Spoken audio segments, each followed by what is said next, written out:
when you're able to really understand that by taking care of yourself and setting some boundaries and parameters over what you will and will not do, you're much more of service to your clients, to your employees, to your supervisees, to your family, to your community. Like when you can actually recognize that you are super valuable and you have to take care of yourself in order to take care of others, then that's when true leadership can happen. And that's when true, huge impact can happen. Welcome to the Therapy Show podcast. I'm your host, Lisa Mustard.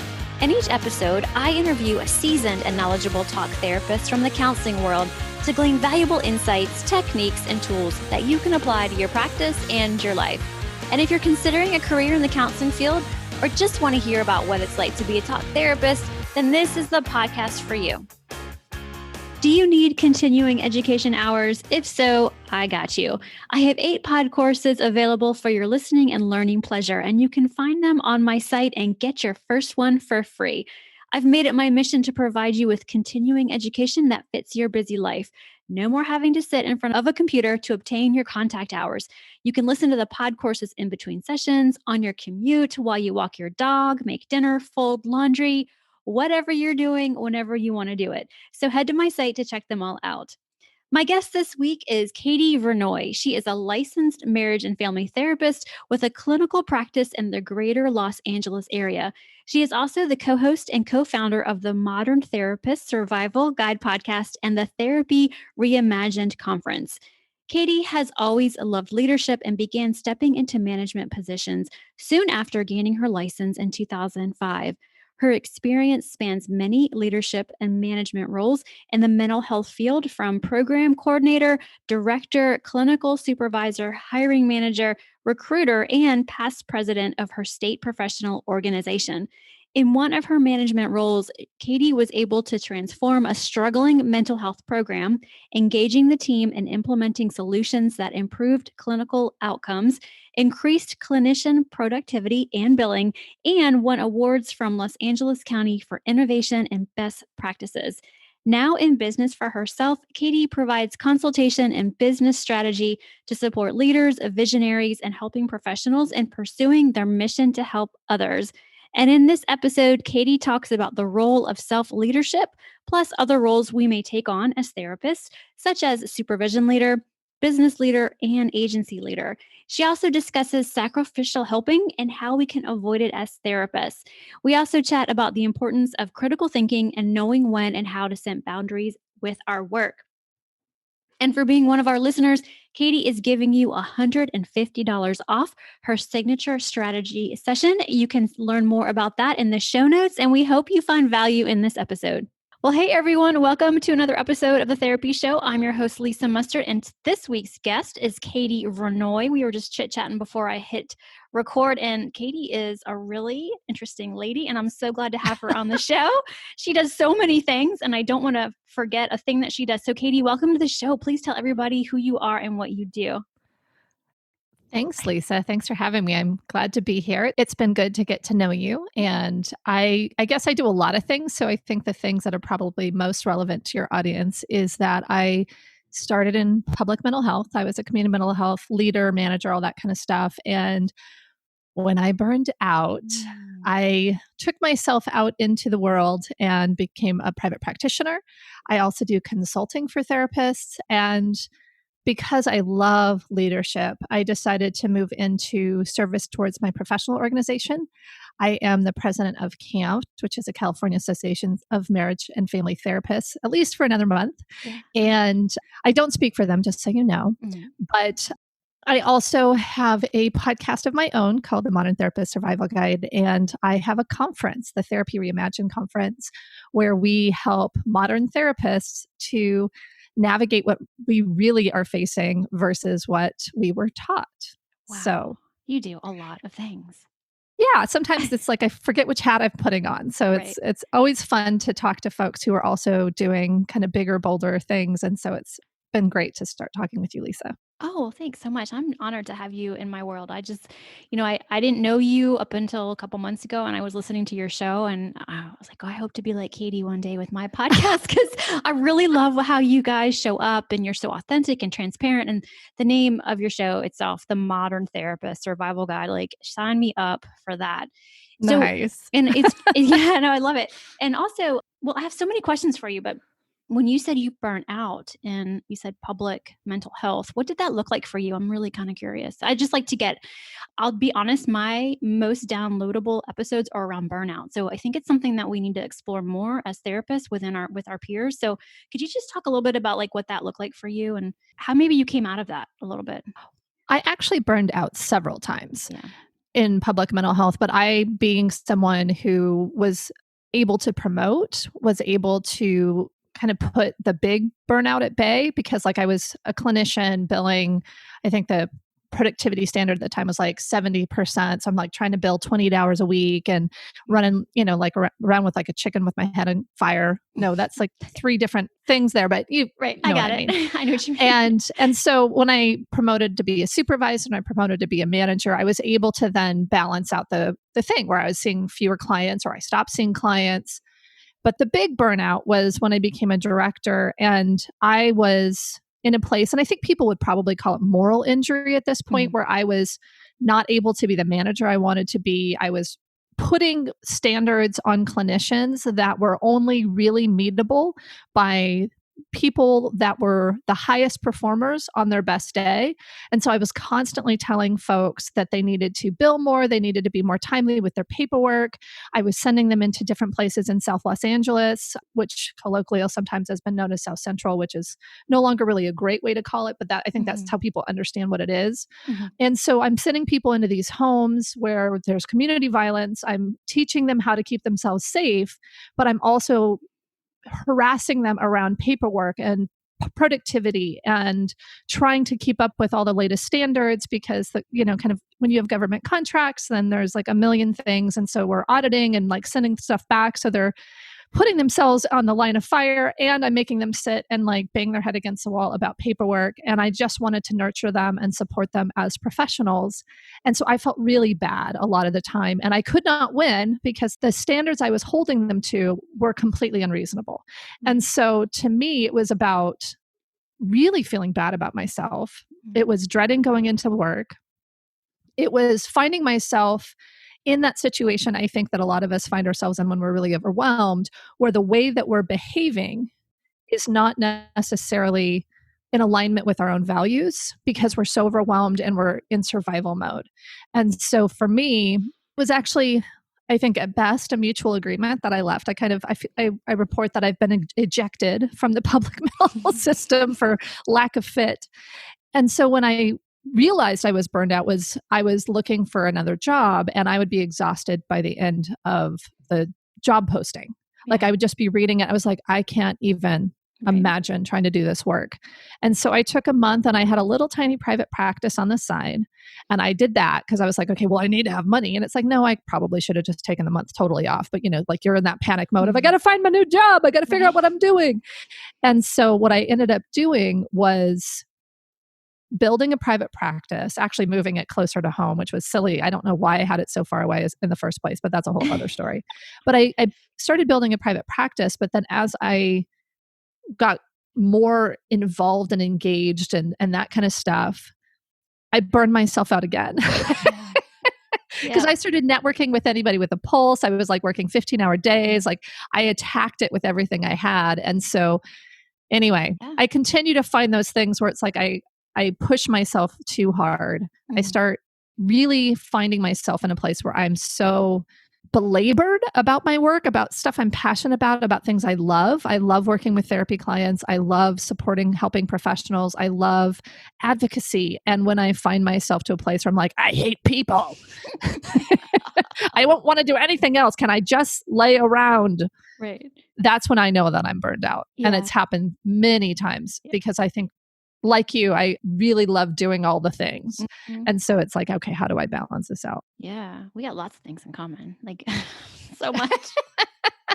I'm kind of Why are we just now meeting? I know. Isn't that funny? Like how this all, but you're in California and I'm in South Carolina. And, honestly, if it weren't for podcasting, we probably never would have met. I mean, really. Absolutely. Yeah. So I'm really just so I just love connecting with peers, not just LMFTs and LPCs, but, when you start to peel back the onion layers and we start to get to know each other, I just love that deeper connection. And it's a different type of professional relationship with therapists than I think it is in any other kind of profession, just because we're just different. I don't know. I don't know.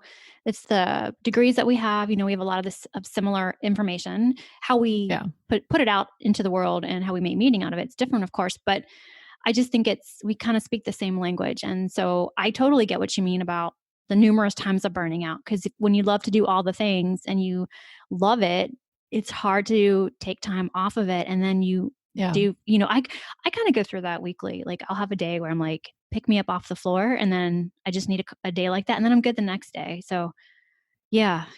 Well, okay. So we're here today to talk about, we said we were going to talk about leadership and we were going to talk about what that looks like for therapists. So when you were thinking about today's conversation, what did you want to bring up?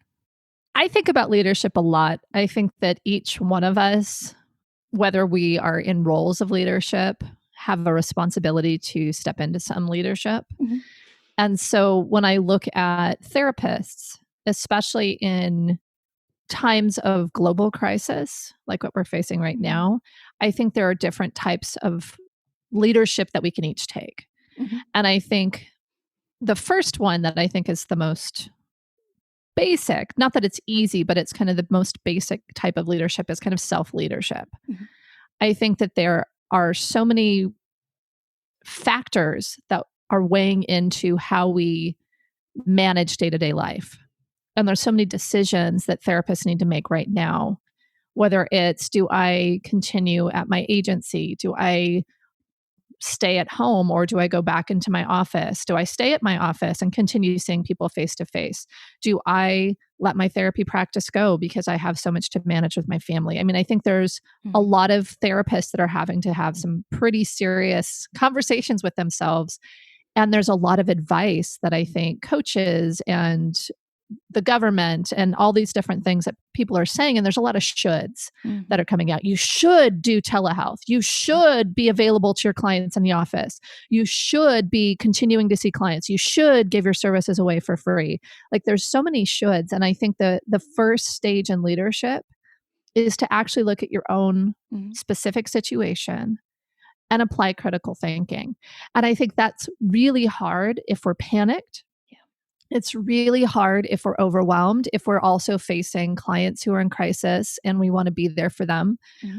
Earlier in my kind of entrepreneurial journey, I labeled something that I think is pretty visceral. I call it sacrificial helping. And, when I named sacrificial helping syndrome, it was about the willingness of, let's call it therapists for this case, and this is where I come from, but also helping professionals, a lot of people in caregiver roles, which traditionally are female identified people, but not always. Mm-hmm. But when our job is caring for other people, we often sacrifice ourselves. And when we do that, when we sacrifice ourselves too frequently, when we give away our services for free or charge too low fees or take a job that is not paying what we need to be paid, any of those things, we oftentimes can't sustain it. Mm-hmm. And so critical thinking is potentially even going beyond what's the right thing to do here, but actually getting a little bit uncomfortable and saying, what's the right thing to do for me in this situation? Because so many of us will be like, well, that's selfish.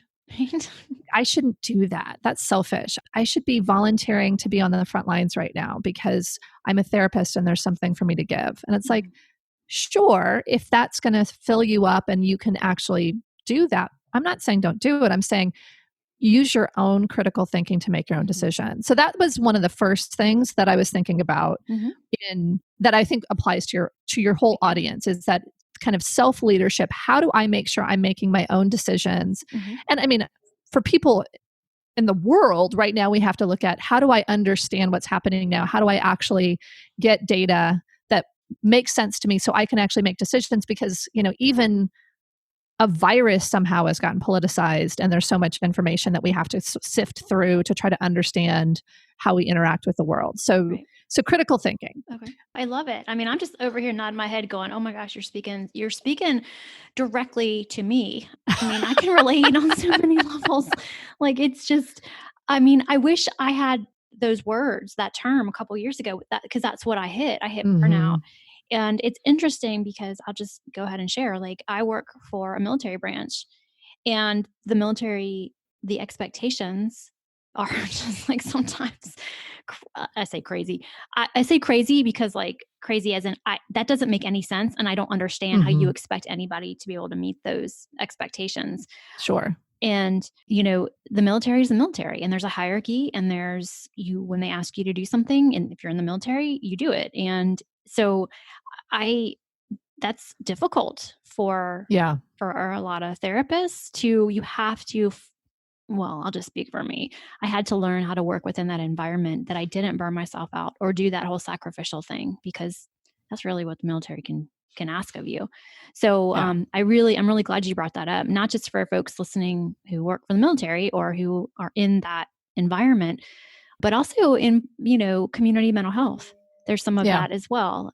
And then there's also this idea, and I was talking, I think it was with Ernesto on his episode, and we were talking about this idea of, well, I'm good at what I do. People tell me I'm good at what I do, so I should see more people because I can help Yeah. people, versus, do I really want to take on more clients right now? So it's that also, there's like this shame thing going on with some folks, I think. And I've been there too, like, well, I know I'm good with this population. I know I can help this family. I should do it. Mm-hmm. But then I'm like, okay. And then I think 6 months down the road, what's the energy it's going to take from me? And do I need to do that? So this is just, I mean, what did you call it? Sacrificial helping. I initially had called it sacrificial helping syndrome, and that sounded a little bit Well, it too is. big to. It is. Let's But just so now call I it. just call it sacrificial helping, because I think it's Yeah. something where not only do we put that on ourselves, I think that society puts that on us. Oh, And yeah. there's even there's cultural support for some level of self-sacrifice. When I was researching it, sacrificial giving is a practice where it's like tithing or other types of things where you give potentially more than you fiscally can Mm-hmm. to your religious organization. So this is something where there's a lot of things that interplay. There's cultural factors, Mm-hmm. there's the factors oftentimes of gender or the Yeah. caregiver role. Like, there's so many factors that play into us kind of having this downward pressure to charge less, to not to work for free, to take on clients just because we Mm-hmm. can be of service to them. Like, there's so many of these things that sometimes this type of self leadership is saying no, setting Mm-hmm. boundaries, actually setting a schedule that you can fulfill that may be less than you should have. It's those types of things where it can be very, very hard, and it can be very painful, Yeah. especially, you add a number of factors in that push towards self-sacrifice, and it can be very hard to do that type of leadership. Yeah. Yeah. And your episode on the whole gaslighting of therapists that you guys Yeah. just had, I hope everybody who's listening to this episode will go and listen to that, because it's so good. And it brings up a lot of things to think about Mhm. in our Yeah. profession. The idea of entitlement to our services, Yeah. really got me thinking. And I don't know about you, maybe, my presence on Facebook, on my personal wall, I mean, people know I'm a therapist, but I don't promote that I do that over there. But when they find out, I start to get messages in private messenger about, can I just run this by you? Or can I pick your Yeah. brain? I just want 20 minutes of your time. And I'm like, no, sorry, Yeah. no. Yeah. And when they say, well, you're a therapist. And my reason for no is, well, first of all, I'm only licensed in South Carolina. I don't know where you live. Second of all, we can't just talk for 20 minutes, because that's not fair to you or for me. If you Yeah. want me to help you, I need a full hour and 20 minutes. Yeah. And I charge for that. Let's not just pick my brain. Mhm. That's energy and professionalism. And I want to give you, I don't want to just like send voice messages back and forth on Facebook. Like, Yeah. that's not helpful for you as the person looking for help. So I get that a lot, Katie. And Yeah. it's Yeah. really, really interesting. But I mean, I have boundaries in place to handle that. So Yeah. yeah. What episode is that you guys just released? It's really good. The gaslighting therapist? Yeah, we'll put that I in the think show it's notes. called gaslighting therapist. Yeah. We'll put that in the show notes because I hope everybody will go and listen to that because I thought that was just excellent. Hey friend, want to be more comfortable while sitting on the therapy couch? I sure did, and went looking for pants and tops that were soft, wrinkle resistant, and would match just about anything I already had in my closet. And now Zaya Active makes up about 80% of my wardrobe. Would you like to learn more? Head over to my site, lisamustard.com, and click on the Activewear tab. And don't think this is just for women. They have men's and kids' clothes too. And our family is loving the quality, and I am loving the price tags. So head over to my site to check it all out. So what's the second level of leadership, or the second type of leadership? Yeah, the second type of leadership that I was thinking about, and I haven't planned ahead the number of levels. I'm just going to kind of... Sure. Okay, number 2 on so far. Number 2 so far is looking at supervision. Ooh. Because oftentimes once we've been licensed, and for MFTs, at least in California, you've been licensed 2 years, you do a course, those kinds of things. Same thing for counselors, similar things for social workers. When we actually start supervising other clinicians, there's a type of leadership that is accepted. I have to teach them. I have to oversee their work. They're working under my license. So there's that kind of teacher role, the mentor role. Oftentimes I'm finding, whether it's supervising someone in private practice or supervising someone in community mental health, there is a similar element of needing to make sure that they're meeting standards. So are you billing enough to the practice? Is your productivity high enough? Are you timely with your documentation? So there's that kind of the employer element of it that comes into play. And a lot of therapists are not trained on that element. And so there's this overwhelm. And oftentimes people are promoted into those types of positions only because they did a good job as a therapist and they were able to meet their own standards. So there's not really usually an assessment of, is this person a good supervisor, or will they be a good supervisor? It's, hey, they know what they're doing. Mm-hmm. And so, oftentimes I find that supervisors especially feel this really painful growth curve, this growth edge, because they're oftentimes moving up and now they're supervising, or they're just no longer able to remain friends with their former peers.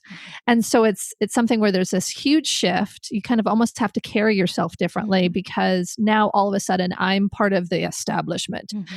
And depending on how big the organization is or those types of things, like that's not always true. Like oftentimes you're still kind of almost seen as part of the provider pool because you may even still be seeing clients. But I think it's something where all of a sudden when you're supervising someone else's work, at least initially, it's kind of you're holding the person's professional development, especially if you're their only supervisor. And that's a big responsibility. Mm-hmm.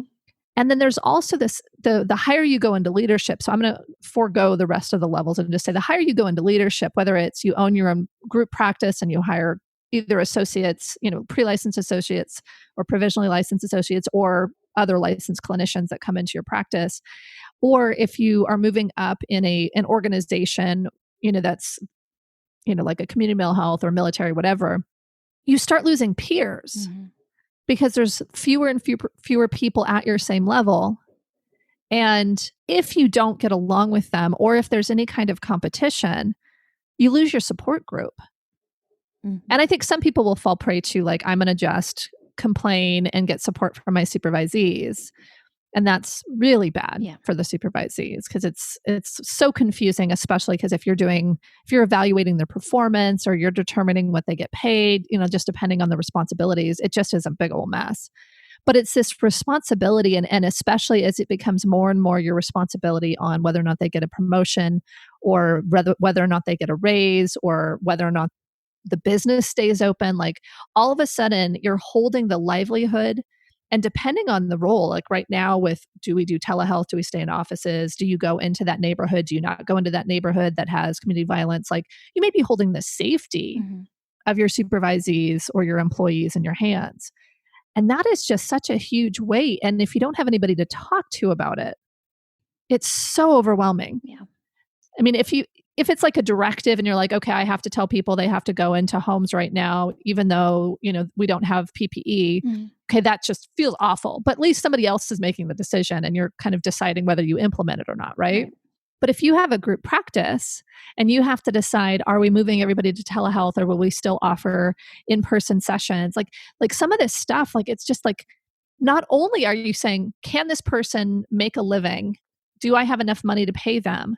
But you're also saying, am I going to be putting them in harm's way because of the coronavirus right now? And there's different times in the state of the world when we've had to kind of think through things. During the Great Recession, I was working as a supervisor, and there was a lot of talk about layoffs. I mean, there's just so much stuff, and you actually, because of laws, you have to hold all that confidential. Yeah.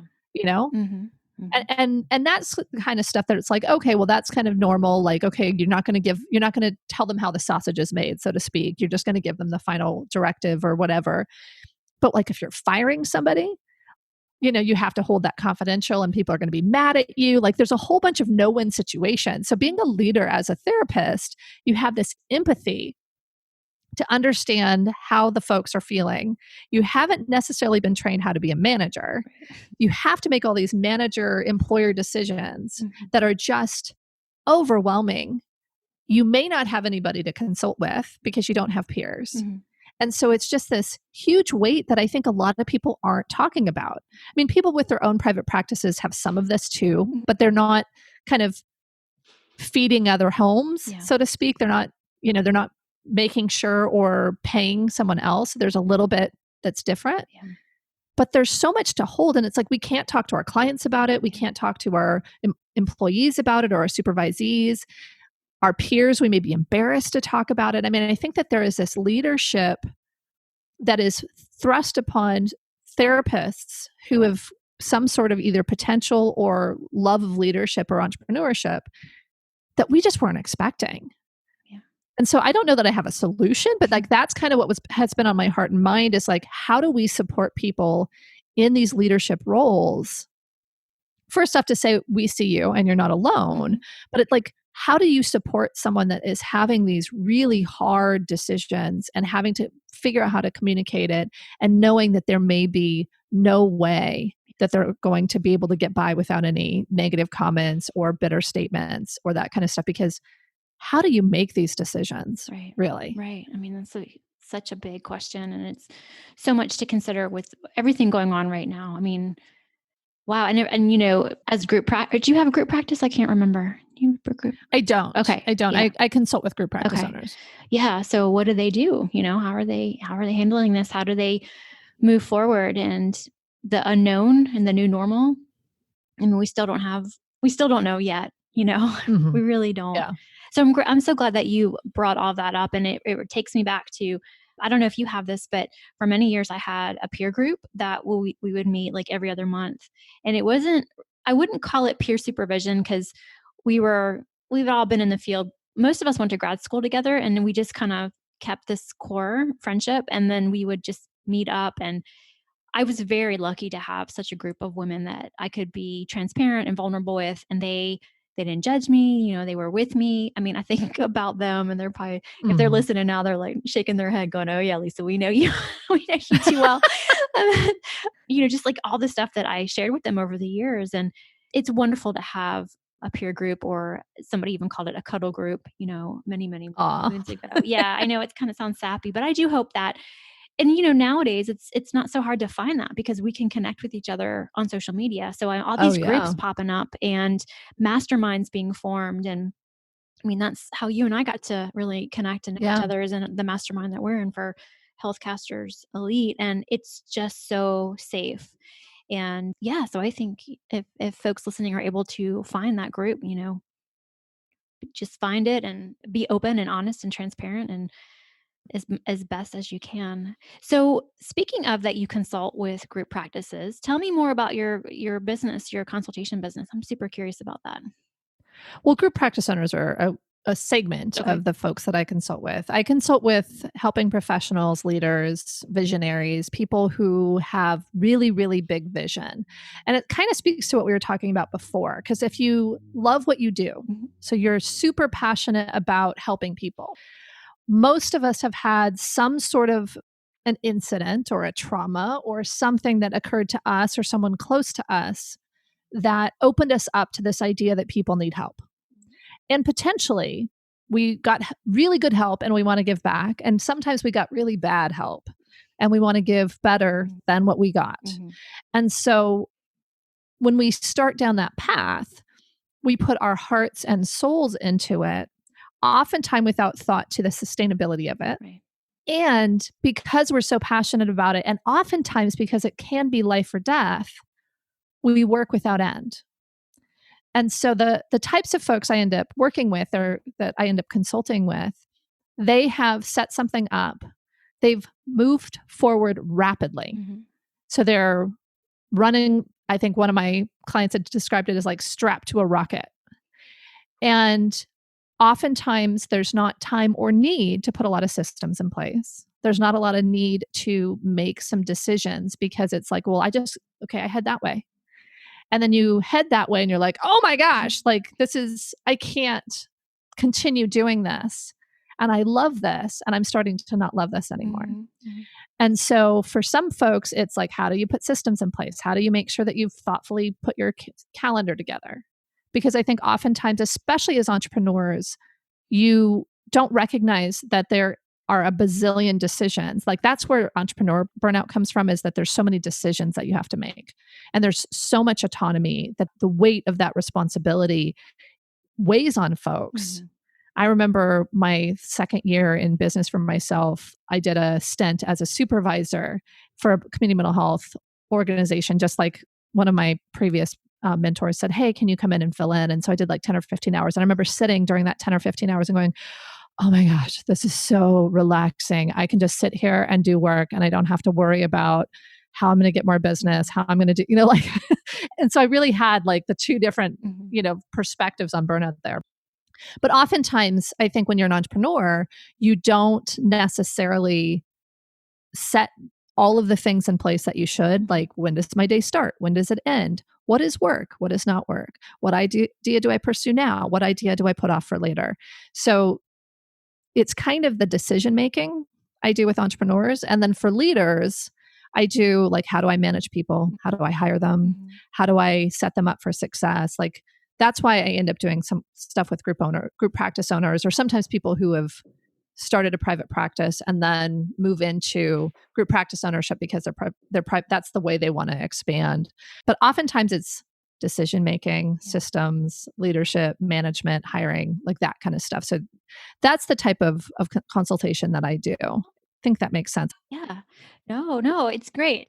It gives me a really good idea of who you work with and how you help them. And I'm sitting over here going, oh yeah, there is that entrepreneurial burnout that, and I think I can relate to that too. Like, I love this. I love this so much that I want to do it all the time. But then when I hit that burnout, I'm just like on the floor, somebody resuscitate me and make a decision that I don't want to make any more decisions. And there's so much that goes into it. Yeah, no, I just love that. And I really want to pick your brain more about, because you incur, you guys have some other things going on as well, entrepreneurial ventures.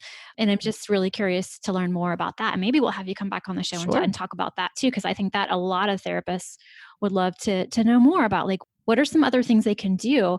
I mean, you see it in the groups all the time. I see it all the time in these thousands, 6,500 groups that we're in on Facebook. I've hit burnout. Yeah. What are some other ways that therapists can make an income that's passive? And I find that fascinating because when I hear that, I know what that feels like. You want to do something once and get paid on it multiple times. And I get it. And there's so many things that you can latch onto and then so many ideas. It's like, how do you know what you want to pursue? And you guys just do a really cool job, I think, of modeling, what is possible. And yeah, no, I just think it's really cool. Well, and I know that you have a special offer for the Therapy Show listeners. So we will link that in the show notes. That's super kind of you to give a... Yeah, it's $150 off a 90-minute strategy session. So I have this assessment and it's called Own Your Career Path. Nice. And so it's actually appropriate for folks in community mental health or in private practice, because I forgot to mention, I also consult with leaders in community mental health, because I can find that you don't have peers. And so being able to process, like, how do I actually take care of my staff and how do I get them to do what they need to do, that kind of stuff. I can talk through that with them. But the Own Your Career Path thing is basically I do a 90-minute strategy session after you complete a really long assessment that I have, so that I have tons of context. And then we talk for 90 minutes. It's on Zoom, so to get the recording, and then you get an action plan afterwards. So it's $150 off. And I did a Bitly, and it was Katie Vernoy, Lisa Mustard. Yeah. Well, we will definitely put that in the show notes, because I think that's just an awesome opportunity for folks to work with you one-on-one. I mean, oh, she's worth it. She's worth it. Like, I know, Katie. Yeah, no, I mean, I'm like, sign me up. Can I get my own discount? Because I would love to, I just can't get enough of like-minded peers and just hanging out with them and just getting feedback. I mean, I think it's an incredible time for us as therapists if we are ready to pivot and try new things. I mean, it could be that time, for sure.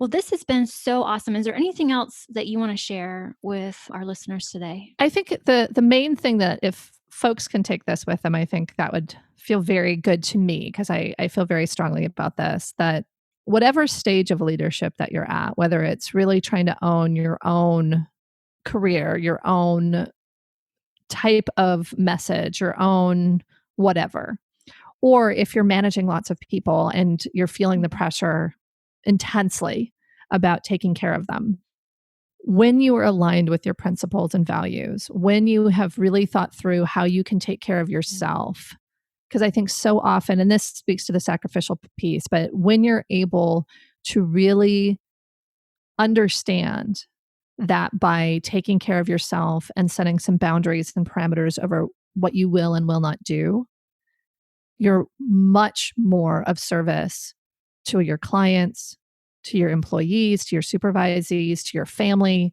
to your community. Like, when you can actually recognize that you are super valuable and you have to take care of yourself in order to take care of others, then that's when true leadership can happen. And that's when true, huge impact can happen.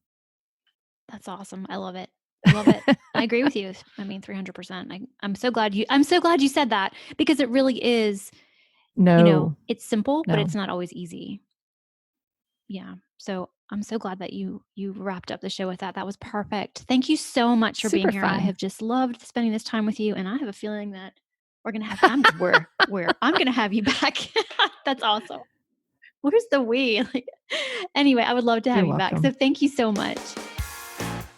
Well, that wraps up another episode of The Therapy Show with Lisa Mustard. I know there are hundreds of thousands of podcasts out there, and I'm thankful you've chosen to listen to mine. Be sure to visit lisamustard.com to access the show notes and discover more fantastic content. And I'd be grateful if you subscribe to the show. Thank you.